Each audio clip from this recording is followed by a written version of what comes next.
തണുപ്പ് കാലമായില്ലേ, അപ്പൊ എല്ലാവരുടെയും തന്നെ ലിപ്സ് ഭയങ്കര ഡ്രൈ ആയിട്ട് വരഞ്ഞു പൊട്ടുകയും അല്ലെങ്കിൽ തൊലിയൊക്കെ പൊളിയുന്നുണ്ടാവും. അപ്പൊ അങ്ങനത്തെ ഒരു ബുദ്ധിമുട്ട് നിങ്ങൾക്ക് ഉണ്ടെങ്കിൽ നിങ്ങൾക്ക് യൂസ് ചെയ്യാൻ പറ്റുന്ന ഒരു ലിപ് ബാം ആണ് ഡീകൺസ്ട്രക്റ്റിന്റെ ബ്രൈറ്റനിങ് ലിപ് ബാം. ഞാനൊരു 8 മാസമായിട്ട് ഇത് യൂസ് ചെയ്യുന്നുണ്ട്. 8 മാസത്തിൽ കൂടുതലായിട്ടോ. കാണിക്കാൻ പറ്റാത്ത അവസ്ഥയിലാണ് എന്റെ ലിപ് ബാം ഉള്ളത്. അതിന്റെ എഴുത്തും കാര്യങ്ങളൊക്കെ മാഞ്ഞു. പിന്നെ ഞാനത് യൂസ് ചെയ്ത് ഓൾമോസ്റ്റ് ഇത് കഴിഞ്ഞു. കണ്ടോ, ഇത്രയായി. അപ്പം ഇതെന്തിനാന്ന് വെച്ച് കഴിഞ്ഞാൽ നമ്മുടെ ലിപ്സ് ഭയങ്കര ഹൈഡ്രേറ്റഡ് ആക്കി വെക്കാൻ വേണ്ടിയിട്ട് ഇത് സഹായിക്കും. ഞാൻ അതിൽ ഒരു 100% ഗ്യാരണ്ടി ഞാൻ തരാം.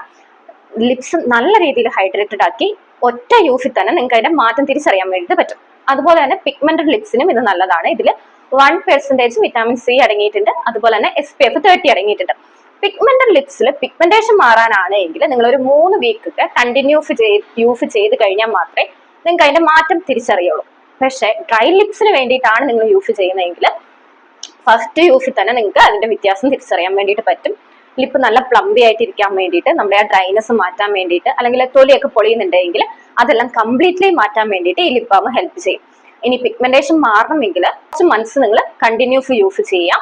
അതുപോലെ തന്നെ എന്തെങ്കിലും മെഡിക്കൽ കണ്ടീഷൻസ് കൊണ്ടാണ് നിങ്ങൾക്ക് ലിപ് പിഗ്മെന്റേഷൻ വന്നിട്ടുണ്ടെങ്കിൽ അതിന് ഈ പ്രൊഡക്റ്റ് സഹായിക്കില്ല. സ്മോക്കിംഗ് പോലെയുള്ള കാരണങ്ങൾ കൊണ്ടാണ് പിഗ്മെന്റേഷൻ വന്നിട്ടുള്ളത് എങ്കിൽ അത് മാറി കിട്ടാൻ വേണ്ടിയിട്ട് ഈ പ്രൊഡക്റ്റ് ഹെൽപ്പ് ചെയ്യും. പക്ഷെ ഒരു കുറച്ചധികം മാസങ്ങൾ നിങ്ങൾ കണ്ടിന്യൂസ് ആയിട്ട് യൂസ് ചെയ്യണമെന്ന് മാത്രം. അപ്പം ഡ്രൈ ലിപ്സ് ഉള്ളവര് തീർച്ചയായിട്ടും ഇതൊന്ന് യൂസ് ചെയ്ത് നോക്കുക. നമ്മുടെ പർപ്പിളിൽ അവൈലബിൾ ആണ്. 193 രൂപയോ മറ്റോ ഉള്ളൂ. അപ്പം വേണ്ടവർക്ക് ഞാൻ പ്രൊഡക്റ്റിന്റെ ലിങ്ക് ടാഗ് ചെയ്ത് കൊടുക്കാം.